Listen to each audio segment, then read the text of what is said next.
let's go to Mark then. Mark, let's allow you to pick a point or a topic, and Yeah, we'll allow sure. you and Kent to go back and forth on it a little bit. Okay, so the claim that Ken made that sort of I picked up on was that he said that evolution isn't used in by doctors or scientists or anything, whereas virologists do exactly that. They pay attention to the theory of evolution to determine how a virus will mutate and therefore change in the future. And we also do this some retroviruses, retroviral elements that have been endogenized into the lineages. Some of them activate again. So we've got to know about evolution to know how they'll mutate and therefore how they'll cause disease within us. So we do need the theory of evolution from doctors. This is one topic. It's doctors use the theory before you go on to something else, okay. So you're claiming we need to teach evolution because of viruses mutating. Yes, that's one of the reasons, yeah. Yep. Okay. Are the viruses gaining any information? Or are they losing something every time they mutate? Yes, any new sequence of DNA is new information. I'd like to see the proof of that. Where is any animal or single-celled creature or virus, which is not an animal at all, where is it gaining information? It might be mutated, like if you don't have arms, you can't put handcuffs on somebody. Oh, okay. I think you'll find, if you look at the evidence, the viruses are losing information, and now the body can't attack them and destroy them somehow, which brings up a whole different topic of how viruses ought to be handled anyway. But the fact is, if you think viruses changing to a virus that now the body can no longer, the defense mechanism doesn't work, the virus changing to a virus is going to turn a virus into a whale. That's what you guys teach. This is a different topic. You've gone on to another topic. No. You're claiming mutations of viruses are evidence for evolution, and we should teach this because that's part of science and it's helpful. You didn't let me answer. So some of these retroviral elements have actually been co-opted, so they have mutated and they have beneficial actions. You can point to people that have been sort of infected with the AIDS virus, and that virus co-opted, that retrovirus co-opted. So it then provides a resistance to other viruses because that's what viruses do. But ordinarily, that would be a harmful virus, but it's not. It's mutated, which is new information. So you are claiming the virus has new information. Sure. Any new sequence is new information. So when you get down to the DNA, if you get a substitution or a point mutation that substitutes, for instance, you're switching around one genetic sequence with another. So that is new information. It's like saying, I'm going to make up a new word, but because it's the same letters, it's all the same information. That's not how it works. If you make up a new word, it's a new word. Okay, you you just gave evidence that you are wrong. Changing words around or changing changing DNA around in an existing code is not adding new information. It's scrambling existing information. That's all it's doing. Where's the new information? Where's the virus growing a leg or an eyeball or an ear?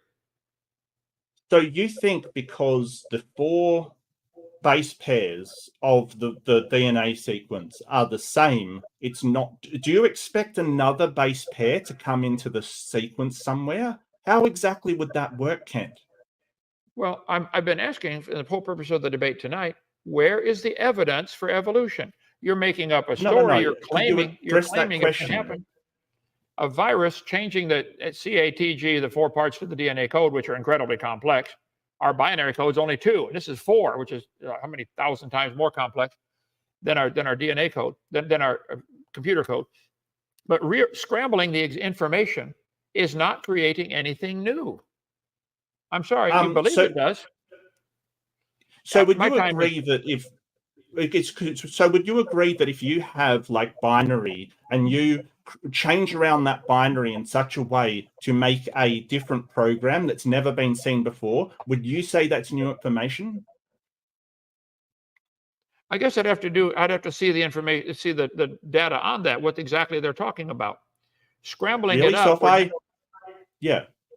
I wrote something like a new program with binary, would you consider that new information? Like nobody's ever made that program before. Would you consider that new information? Do you think you could scramble up the code from Microsoft Word, randomly scramble it, and make a new program that works? That's not answering my question. Could you answer the correct question, please? No, I'm giving you an example of why it's not going to work. You believe it happened, but you're not giving scientific evidence. No, you're dodging the question. If I took binary and made a program that nobody had ever seen before using just the base of binary, is that new information? It's a very simple question. Oh, yes, and that is a semi-intelligent mind behind it doing it. Yeah, well, then it's new information when it's a different sequence in DNA as well. Mark, then it's exactly the same thing. You said, listen to me, you said, if I take this code and make a new program, that's a person doing it. Is the mechanism's not important. Is this the code doing it to itself?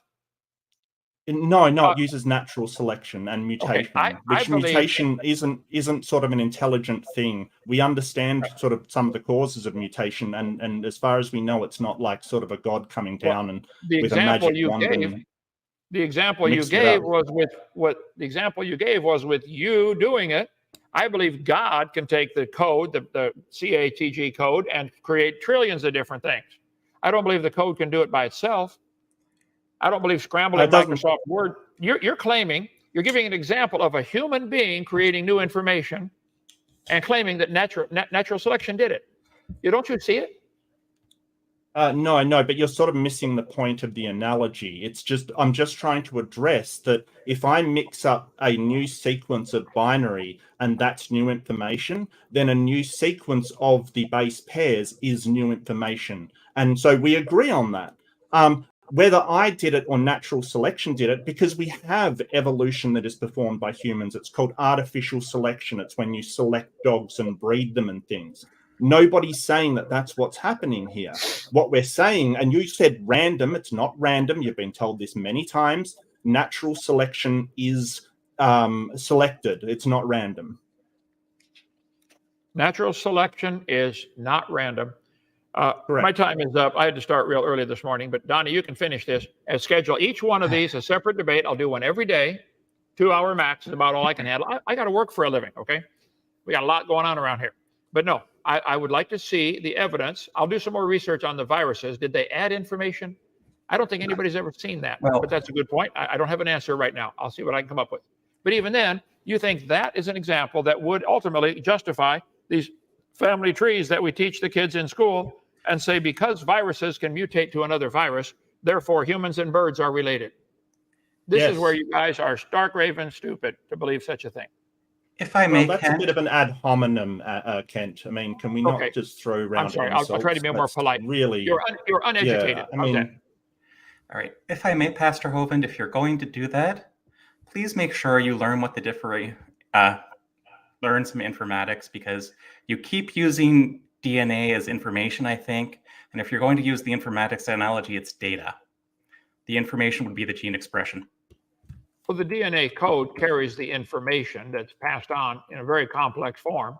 No, in informatics, it carries the data. Okay, I'm gonna jump in, guys. Kent has been very generous with his time. He's given us 2 hours. We have another one of these next week. Kent, I'll stay in touch with you and Joseph.